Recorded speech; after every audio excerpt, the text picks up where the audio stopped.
I knocked on the door of my own son's house 3 times before Sloane finally answered. She looked at me like I was selling something she didn't want. Her cream-colored sweater probably cost more than my car payment. Behind her, I could hear Griffith laughing at something on television. "Gretchen," she said, "not Mom. Never Mom." "We weren't expecting you." "I know." I held up the small gift bag in my hand. "I just wanted to drop off Griffith's birthday present." She glanced at the bag. Her smile didn't reach her eyes. "Oh, how sweet. He's busy right now, but I'll make sure he gets it." She reached for the bag, but I pulled it back. "I'd like to give it to him myself." Sloane's jaw tightened. For a second, I thought she might actually close the door in my face. Then Griffith appeared behind her, phone in his hand, barely looking up. "Mom, what are you doing here?" "Hi, viewers, kindly tell us where you're watching from and what time it is." "Happy birthday, sweetheart." I handed him the bag. My hands were shaking, but I kept my voice steady. "I saved up for something special." He opened it right there in the doorway, didn't even invite me inside. The vintage watch caught the porch light, the one I'd seen him admire 6 months ago at that antique shop downtown. The one that cost me $600 I didn't have, paid for in 3 installments on a credit card I was still paying off. "Oh." He turned it over in his hands. "Thanks, Mom, that's nice." Nice. Sloane leaned in, squinting at it. "Is that real silver or plated?" "It's authentic," I said quietly. "From 1952. Cute." She touched Griffith's arm. "We should show her what your mother got you." My stomach dropped. His mother, Rochelle. Griffith's face lit up in a way mine hadn't managed. "Oh man, yeah, Mom gave us the down payment on a cabin in Aspen. $50,000. Can you believe it?" I couldn't breathe. The porch tilted sideways. "We're signing papers next week," Sloane added, pulling out her phone to show me pictures I hadn't asked to see. 3 bedrooms, mountain views, right near the ski slopes. Rochelle said every family needs a retreat. I stared at the screen, at the beautiful wood beams and the stone fireplace and the windows that overlooked snow-covered peaks. $50,000. I'd given him a watch I couldn't afford. Rochelle had given him a second home. "That's wonderful," I heard myself say. "I'm happy for you both." Griffith was already looking back at his phone. "Thanks for stopping by, Mom. We've got dinner reservations in 20 minutes. "Of course." I stepped backward off the porch. "Enjoy your evening." Sloane closed the door before I reached my car. I sat in the driveway for 5 minutes, gripping the steering wheel, watching their lights glow warm and golden through the windows, watching shadows move back and forth as they got ready for dinner, watching my son live a life I was no longer part of. The vintage watch was probably already sitting on their counter, forgotten. That was 11 months ago. Now I stood in my own doorway looking at that same sun and everything had changed.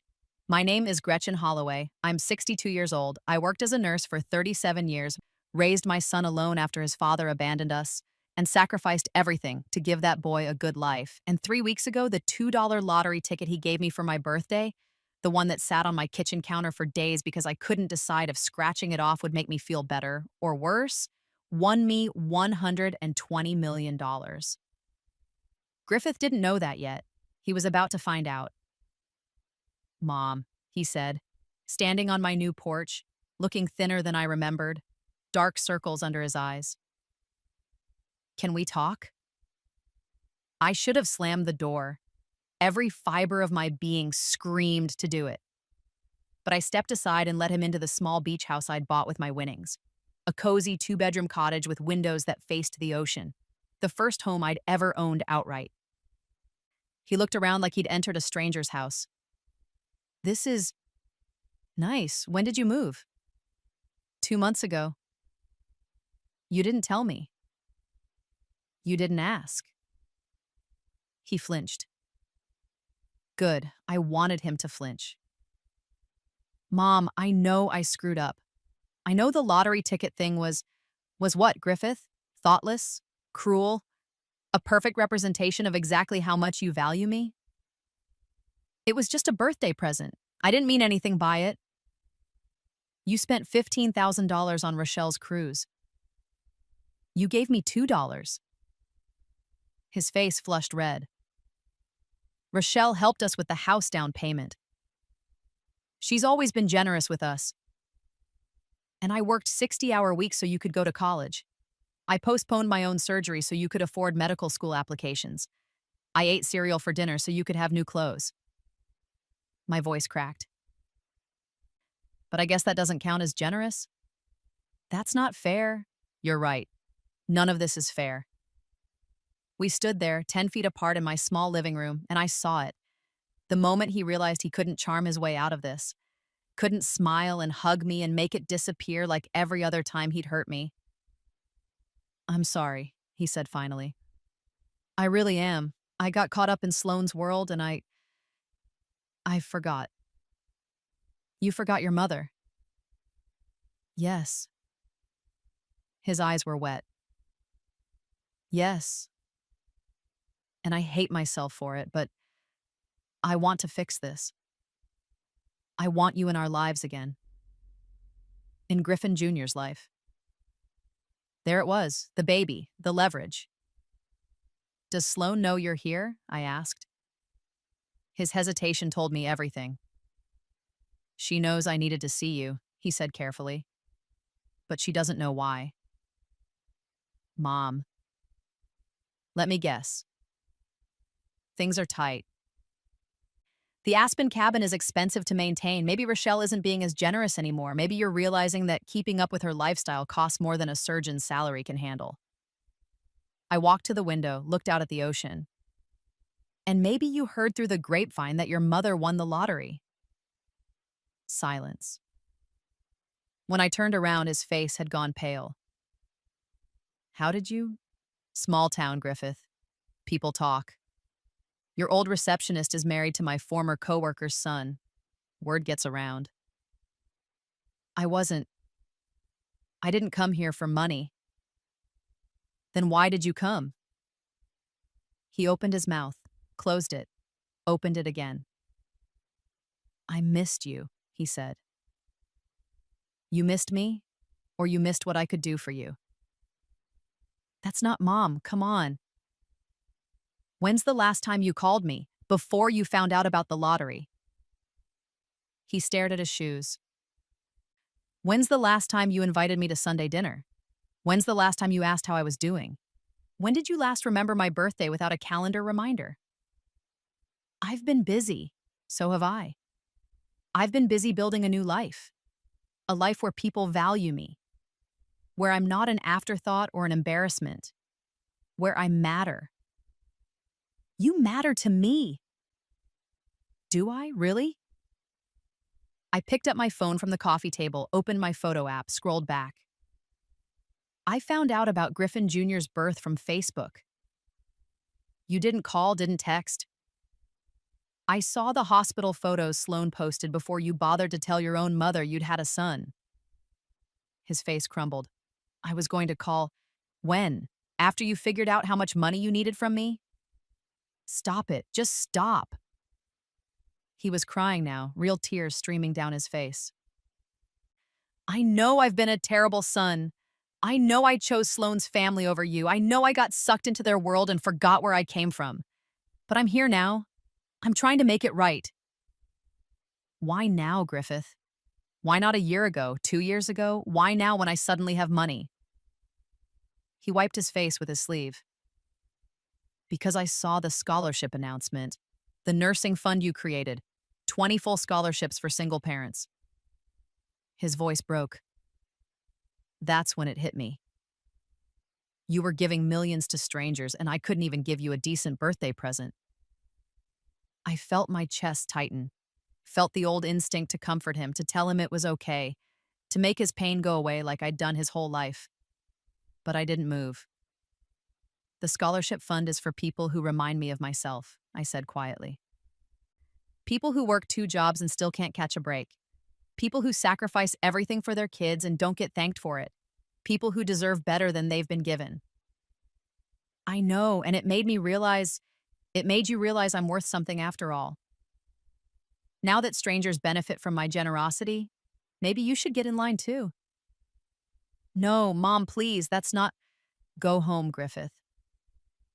Mom, go home to your wife, to your son, to your cabin in Aspen and your perfect life that doesn't have room for me in it. That's not true. We want you. You want my money. I want my mother, he was shouting now, desperate. I want to fix this. Tell me what to do. Tell me how to make this right.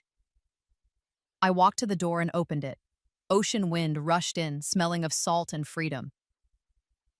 You can't fix it, Griffith. Because the problem isn't what you did, it's what you didn't do. For years. And money can't change that. I'll do anything. Then do this. Go home. Build your life. Raise your son. And when you tuck him in at night, ask yourself what you're teaching him about loyalty, about gratitude, about how to treat the people who love you unconditionally. He stood in the doorway, broken and small, looking like the little boy I used to rock to sleep. But he wasn't that little boy anymore. I love you, he whispered. I love you too. That's why this hurts so much. He walked to his car, a Tesla I noticed for the first time, sleek and expensive, and stood beside it, looking back at me like he was waiting for me to change my mind. I closed the door. Through the window, I watched him sit in his car for 10 minutes before finally driving away. My phone buzzed. A text from an unknown number. This is Sloan. We need to talk about your responsibility to your grandson. I blocked the number. Then I made myself a cup of tea, walked out to my back porch, and watched the sunset turn the ocean into liquid gold. My phone stayed silent. For the first time in 30 years, that silence felt like peace. But 3 days later, a letter arrived that would shatter that peace completely. The envelope was cream-colored, expensive, heavy cardstock with embossed lettering, from a law firm I'd never heard of. I opened it standing at my mailbox, and the first line made my blood run cold. On behalf of Griffith and Sloan Holloway, we are formally requesting grandparents' rights visitation. They were suing me for the right to see my grandson. The grandson they'd never once invited me to meet. I read the letter 3 times. My hands shook so badly I almost dropped it. They were claiming I was withholding a relationship from Griffin Jr., that I was being vindictive and emotionally harmful, that a child deserved to know his grandmother, the grandmother they'd erased from his life the moment he was born. At the bottom, a handwritten note from Sloan. We're doing this for Griffin's sake. He deserves better than your bitterness. Our lawyer will be in touch. I walked inside, set the letter on my kitchen table, and stared at it for an hour. They didn't want me in their lives. They wanted my money. And if I wouldn't give it willingly, they'd use my grandson as leverage. My phone rang, an Atlanta number I didn't recognize. Mrs. Holloway? This is Devin Matsuda from Westbrook and Associates. I'm representing your son and daughter-in-law in the grandparents' rights petition. I'd like to discuss a settlement before this goes to court. A settlement? Your son mentioned you recently came into substantial assets. If you're willing to establish a trust fund for your grandson, say $5 million, we could potentially resolve this matter privately. $5 million. To see a baby I'd never held.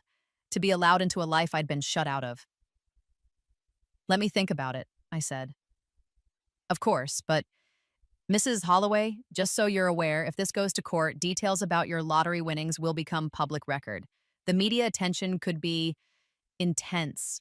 Might be easier for everyone to settle quietly. He hung up. I sat there, feeling the trap close around me. They'd planned this. Probably the moment they found out about the money.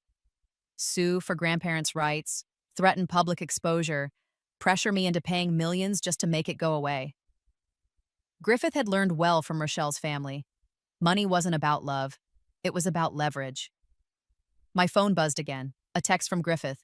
Mom, please, we don't want to do this. Just talk to us. I looked at the letter, at the lawyer's number, at my son's text message. Then I made a phone call of my own. Ramona Sheffield's office? A crisp voice answered. Hi, this is Gretchen Holloway.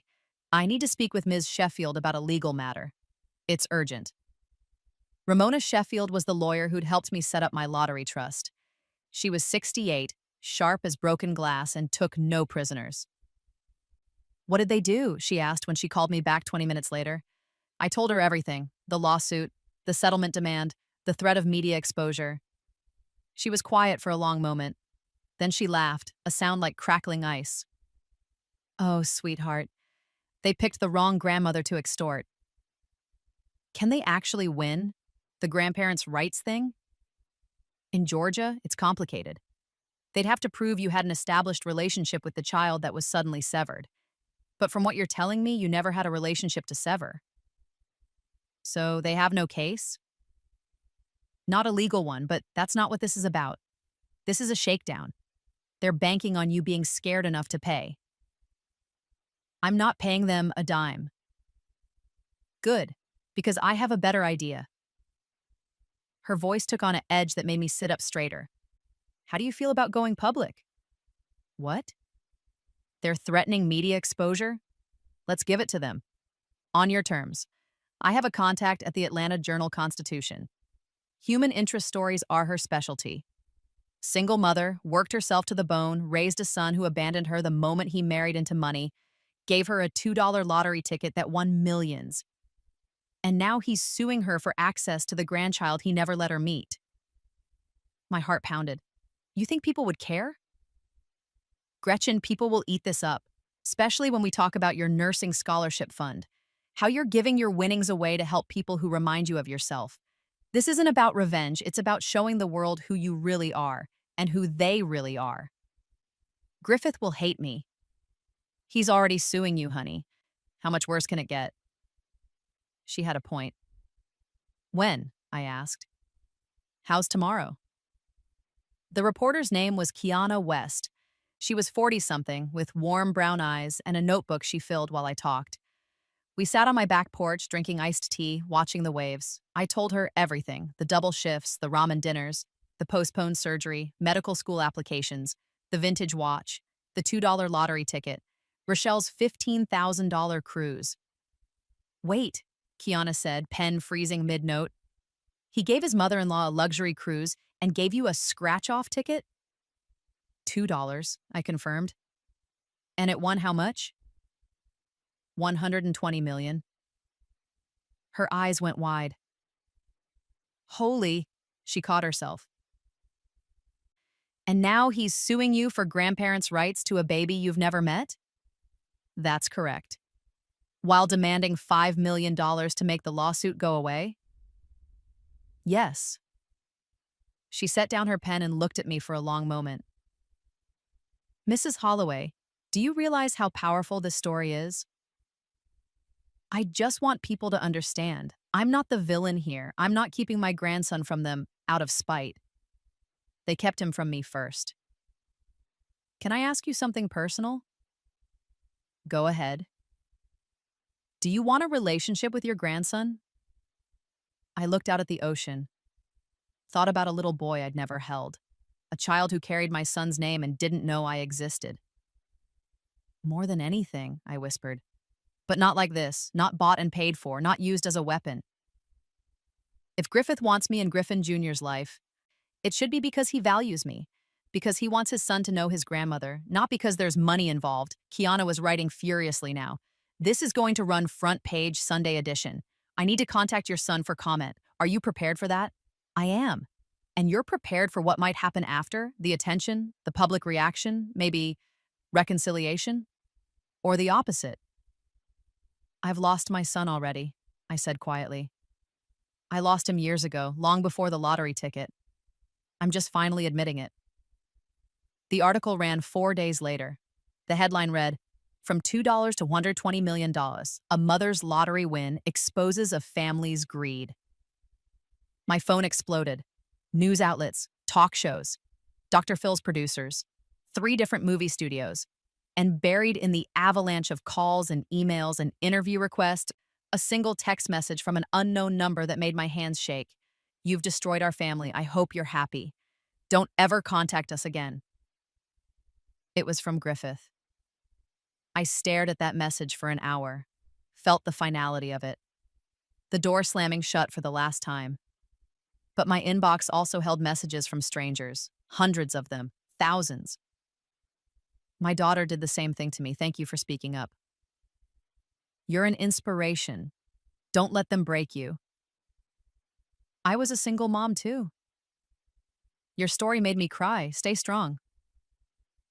My son married into money and forgot where he came from. I felt so alone until I read your article.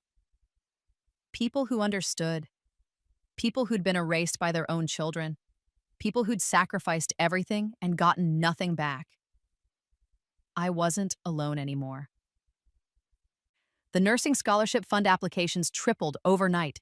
Donations poured in from strangers who'd read my story and wanted to help other single parents. The fund I'd started with $10 million grew to $15 million in donations within a week. Ramona called me laughing. Have you seen the news? Which news? Griffith withdrew the lawsuit. His firm put him on temporary leave. Sloane's father's car dealerships are getting review bombed. Rochelle resigned from her charity board after the other members asked her to step down. I felt something crack open in my chest. Not quite satisfaction. Not quite sadness. Justice, maybe. And there's more, Ramona said. Kiana wants to do a follow-up piece about the scholarship recipients, the single parents whose lives you're changing.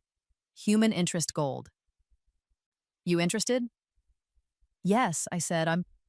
I want people to see what really matters. The follow-up article ran 3 weeks later.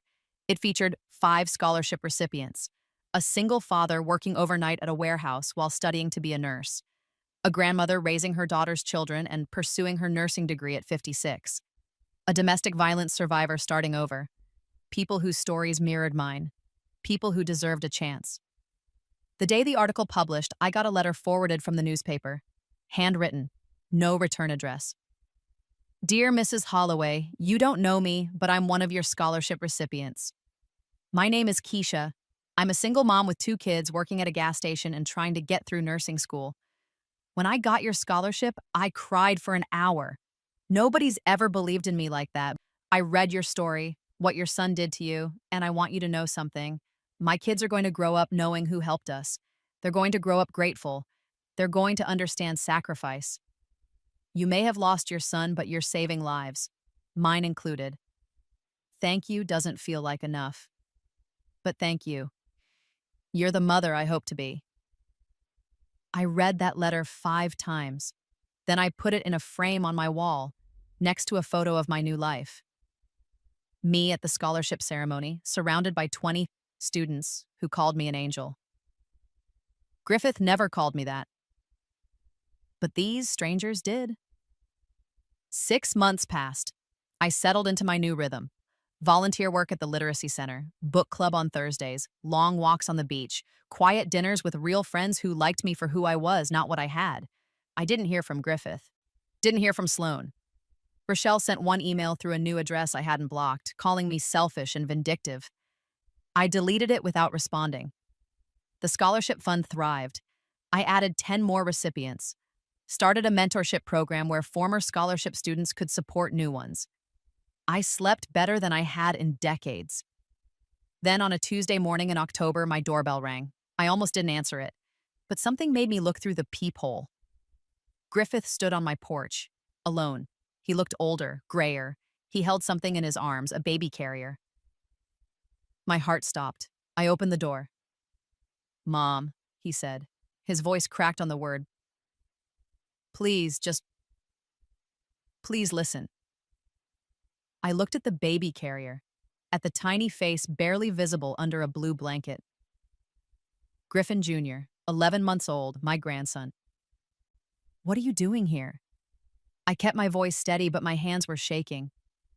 Sloane left me. He said it flat, like he was reporting the weather. 3 weeks ago, she moved back in with Rochelle, filed for divorce. She's asking for full custody and half of everything. I waited. The firm let me go. Too much negative publicity after the lawsuit thing. I'm working at a clinic now, making a third of what I used to make. He shifted the carrier. I sold the Aspen cabin. Had to. Couldn't afford the payments. And? I said when he stopped talking. And I've lost everything. The marriage, the job, the lifestyle, all of it. He looked up at me and his eyes were red-rimmed, exhausted. But the worst part is knowing I deserve it. Knowing I destroyed the one relationship that actually mattered. Why are you here, Griffith? Because Griffin deserves to know his grandmother. Not because of money, not because I need something, because you're good and kind, and he should know where he comes from. He should know the woman who worked 60-hour weeks to give her son a better life, who gives millions away to help strangers, who stands up for herself even when it costs her everything. Tears ran down his face. I don't deserve your forgiveness. I know that. But he deserves you, and I'm praying that you'll give him what I don't deserve. A chance. I looked at the baby, at his tiny fist curled against the blanket, at his perfect sleeping face. Then I looked at my son, really looked at him. He'd lost weight. His suit was wrinkled. His car, parked in my driveway, was a 10-year-old Honda, not a Tesla. He'd fallen, hard. And part of me, the part that had raised him, sacrificed for him, loved him unconditionally, wanted to catch him. But another part remembered the $2 lottery ticket, the missed birthdays, the Facebook birth announcement, the lawsuit. Come in, I said finally. He almost collapsed with relief. Inside, I took the carrier and set it gently on my couch. Griffin Jr. stirred but didn't wake. He had Griffith's nose. My eyes. I'm not giving you money, I said.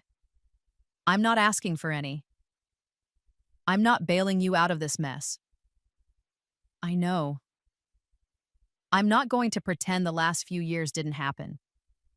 I understand. But I am going to get to know my grandson. On my terms. When I say, how I say.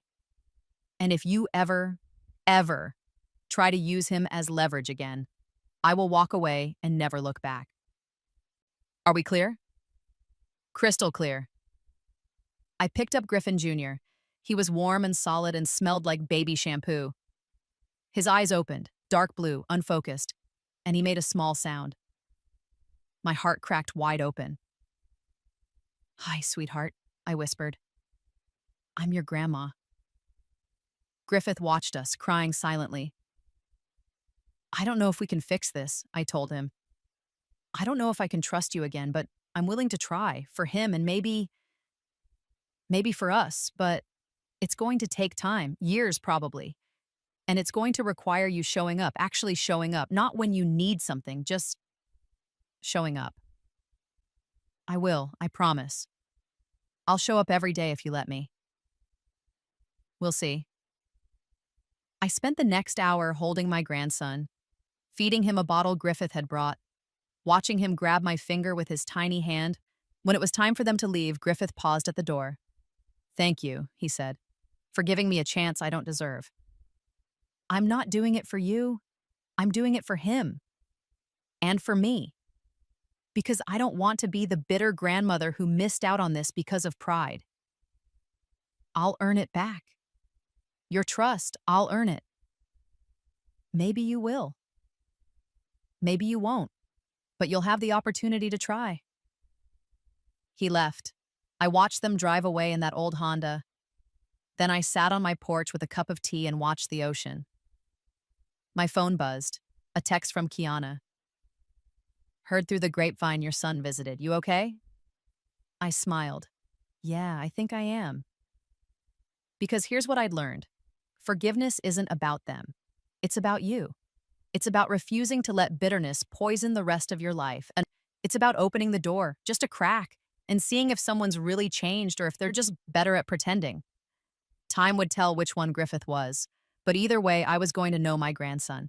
And that was worth the risk. 2 years later, I sat in the front row of the nursing school graduation ceremony. 23 students walked across that stage wearing the scholarship medallions I'd commissioned. Small silver discs engraved with a single word, believed. Keisha was among them. She found me afterward, her kids hanging off her arms, her smile bright enough to light the whole auditorium. I did it, she said. We did it. You did it, I corrected my sis. I just helped with tuition. You did the work. I'm starting at Atlanta General next month. Pediatric unit. They're lucky to have you. She hugged me so tight I could barely breathe. My kids know your name. They know what you did for us. They're going to grow up understanding what real kindness looks like. After the ceremony, I drove to my house, the same beach cottage, though I'd added a small swing set in the backyard now. Griffith's car was already in the driveway. The Honda had been replaced with a modest Camry. He was doing better, working his way up at the clinic, renting a small apartment, splitting custody with Sloan, though their relationship was ice cold. He'd shown up every week for 2 years, sometimes twice a week. He brought Griffin Jr. for visits, helped me plant a garden, fixed my leaky sink, never asked for money, never made excuses. Slowly, so slowly, I barely noticed it happening. I started to trust him again. Not all the way, maybe not ever all the way, but enough. Griffin Jr., almost 3 now, ran to me the moment I opened the door and, Grandma, I drawed you a picture. It was a blob of colors that might have been a flower or a dinosaur. I hung it on my refrigerator next to the others. It's beautiful, baby. Griffith watched from the doorway. How was the graduation? Perfect. 23 new nurses. All of them worked their tails off to get there. You changed their lives. They changed their own lives. I just removed a barrier. He was quiet for a moment, then, I got my 2-year chip today from the therapy group. I looked up. Yeah? Yeah. 2 years of actually dealing with my issues instead of running from them. 2 years of showing up. Dr. Portman says I'm finally starting to understand what I lost and why. That's good, Griffith. I'm proud of you. His eyes got shiny. I didn't say that often. Couldn't yet. But when I did, I meant it. I know I can't undo what I did, he said quietly. I know the relationship we had is gone. But I'm grateful for the one we're building, even if it's smaller, even if I'm starting from scratch. We're all starting from scratch sometimes. The question is what we build in the empty space. Griffin Jr. tugged my hand. Grandma, can we go see the ocean? Absolutely, baby. We walked down to the beach, me, Griffith, and Griffin. The sun was setting, turning everything gold and pink. Griffin Jr. chased waves, squealing when they almost caught his toes. Griffith and I stood side by side, but not quite touching, watching him. Thank you, Griffith said, for not giving up on us. I gave up on the old us, I said honestly. The version where I sacrificed everything and you took it for granted, that's dead and buried. But this version, where we're both trying, where there's respect and boundaries and actual effort, this one I can work with. I'll take it.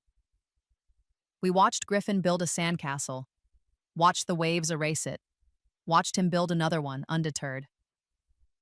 He's resilient, I said. He gets it from his grandma. I smiled despite myself. My phone buzzed. Another scholarship application. A single father in Savannah, working nights, 3 kids, trying to finish his nursing degree. I approved it on the spot. Another one? Griffith asked. Another one. You've funded almost 60 scholarships now. 62, actually, and 12 of them have graduated and are working as nurses. 4 more graduate next semester. That's incredible, Mom. It's what the money was for. Not houses in Aspen, not fancy cars, not buying back relationships that should have been freely given. It's for giving people a shot they wouldn't have otherwise. Griffin Jr. ran back to us, soaking wet, covered in sand, grinning like he'd discovered treasure. Grandma, I found a shell. For you. It was broken, worn smooth by the ocean, beautiful in its imperfection. Thank you, baby, I love it. I slipped it into my pocket next to my phone and my keys and the life I'd built from the ashes of the old one. Later that night, after Griffith and Griffin left, I sat on my porch with my tea. The scholarship fund had grown to $18 million with donations. I'd added an emergency fund for recipients who faced unexpected crises, medical bills, car troubles, childcare emergencies. the kind of things that derailed people like me when I was raising Griffith alone. I thought about the $2 lottery ticket, about how something so small and thoughtless had changed everything. Not because of the money, really, but because it forced me to see the truth I'd been avoiding for years. I'd been valued at $2, and I'd accepted it until I didn't. The money gave me options. But the choice to value myself, that was free all along. If you've ever been treated like you're invisible, called worthless, or had to fight for what's yours, you still have power. You still have worth. And sometimes the most powerful thing you can do is walk away from people who can't see it. To anyone rebuilding after betrayal, every setback is setting you up for something greater. Keep going. Your story isn't over. It's just finally becoming yours. What lesson hit you hardest from this story? And if you were in my shoes, what would you have done? Would you have let Griffith back in or closed the door forever? Don't stop here. Click the next video on your screen right now and watch another story from our channel. There's someone else who stood up, fought back, and found their power. You need to hear it. Hit subscribe, turn on notifications, and share your thoughts in the comments below. Tell me your story. Tell me what you would have done. I read every single one. See you in the next one.